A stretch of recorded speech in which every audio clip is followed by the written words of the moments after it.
In het Nederlands. Extra Journaal. Vers van de pers. Dan komen we weer terug hier op Curaçao, want het is volgens Curaçao Cleanup nodig om aandacht te besteden aan digitale vervuiling. Dat is wereldwijd een dag op 16 maart waarin stil bij wordt gestaan dat we ons bureau misschien wel schoon is, maar op de op de verschillende internetpagina's die we hebben, de verschillende telefoons, de verschillende iPads, de verschillende computers die we hebben, enorm veel zaken bewaard worden waar we eigenlijk nooit meer naar kijken. En dat kost energie en daar moeten we bij stilstaan. Shadow Bikker van Curaçao Cleanup legt het beter uit dan ik. Digitale vervuiling is digitale afval die je bewaart.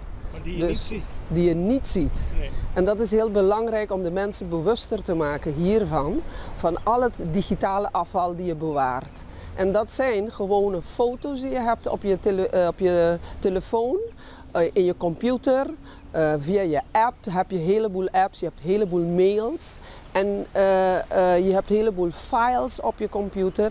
Dat zijn allemaal informatie die je bewaart, maar die je eigenlijk na een tijdje niet meer gebruikt. En zeker niet als je ze een paar weken of een paar maanden niet gezien hebt, zul je ze daarna ook niet nog een keer gaan bekijken. Ja, laten we eerlijk zijn, na 3 maanden ga je echt niet naar een mail kijken. En er zijn een heleboel mails die je jaren bewaart, onbewust. Maar daarom, het feit dat nu deze internet die we goed gebruik van maken, in deze digitale wereld waarin we wonen, verbruikt veel energie.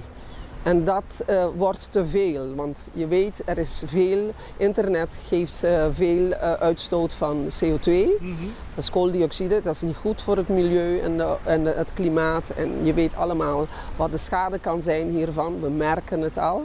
Dus vandaar dat de laatste jaren de World Cleanup Day organisatoren wereldwijd een speciale dag voor digitale clean-up hebben bedacht. En dat is op 16 maart.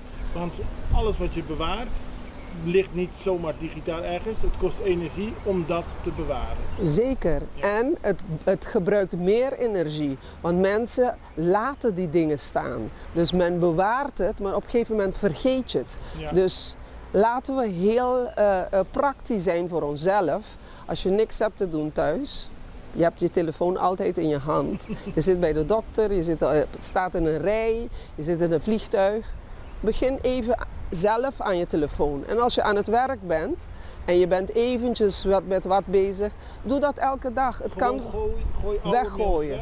Foto's Weggooien. die je niet meer nodig hebt. Precies. En vooral dubbele foto's, dubbele video's. Hoe vaak sturen mensen dingen? Oh, is deze goed? Is deze niet goed? Gooi ze allemaal weg. En dat helpt zeker met de energie die men verbruikt wereldwijd. En vergeet niet, het is een cloud, hè? Het is een wolk die je niet ziet, Nee.